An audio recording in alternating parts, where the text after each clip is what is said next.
આમોદ દહેજ હાઈવે વિકાસના નામે ભ્રષ્ટાચારની ખુલ્લી લૂંટ। કરોડો રૂપિયાના ખર્ચે બની રહેલો આમોદથી દહેજ હાઈવે આજે વિકાસ નહીં પરંતુ ભ્રષ્ટાચારનું પ્રતીક બની રહ્યો છે। આશરે 400 કરોડ રૂપિયાની યોજનામાં કામની ગુણવત્તા પર ગંભીર સવાલો ઉઠી રહ્યા છે।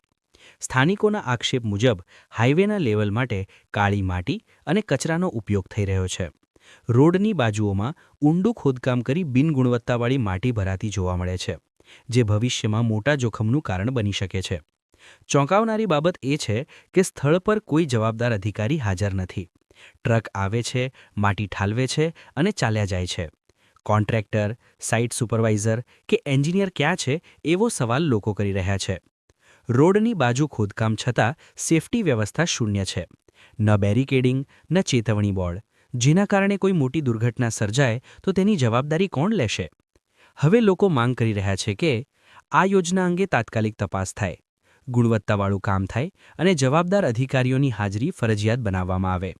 નહીંતર આ હાઈવે વિકાસનો માર્ગ નહીં પરંતુ વિનાશનો રસ્તો બની જશે। સાજીદ પટેલ। શું સમસ્યા હતી સાજીદભાઈ અહીંયા? સમસ્યામાં એવું છે કે આ લોકો આ હાઈવેનું કામ હમણાં ચાલુ થયું છે, જેનો ગવર્મેન્ટે ખૂબ મોટો ફંડ એવો હાઈવે છે આ દહેજ થી આમોદ।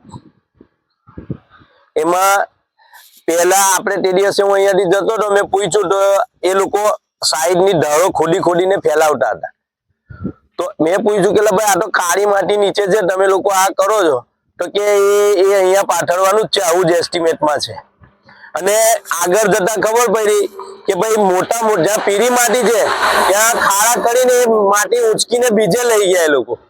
તો જ્યારે ખોદવાનું જ આટલું છે ને 2 ફૂટ ઉપરથી ખાલી પૂરવાનું છે, તો આ માટી ખાડા કરીને લઈ જવાનો પણ શું મતલબ? અને નીચે કાળી માટી જો પાથરશે તો એ બેઝ એનો ખરાબ જ બનવાનો છે।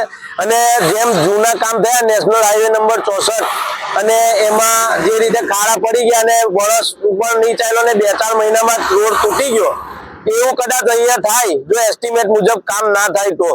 કહેવાનો મતલબ એવો છે કે પીરી માટી કાઢી જાય ને કાળી માટી હા, પીરી માટી કાઢી જાય ને કાળી હોય તો ત્યાં ને ત્યાં ફેલાઈ દે છે। તો આ વાત ખ્યાલમાં બરાબર આવતી નથી। હવે અધિકારીઓ અહીંયા ખૂબ જ ધ્યાન આપવાની જરૂર છે।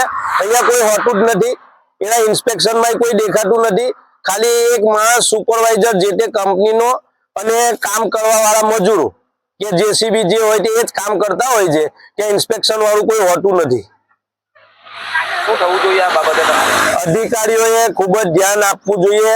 આપણા દેશમાં વિકાસના કામો તો થાય જ છે, ગવર્મેન્ટ ફંડ ફાળવે જ છે, પણ એ ફંડનો વ્યવસ્થિત રીતે ઉપયોગ ના થતો હોય અને અધિકારીઓ આંખ આડા કાન કરીને કોન્ટ્રાક્ટરોને છાવરતા હોવાને કારણે ગવર્મેન્ટ પણ બદનામ થાય છે અને ગવર્મેન્ટને ફંડનો મિસયુઝ થાય છે। અને આ જ કામ થોડા સમયમાં ખરાબ થાય છે અને પછી બૂમો આવે છે કે અમરાજભાઈનો ખરાબ થઈ ગયો અને પાછો ફરીથી એને ફંડ ફાળવીને ફરી કામ કરવા માટે મજબૂર બને છે સરકાર।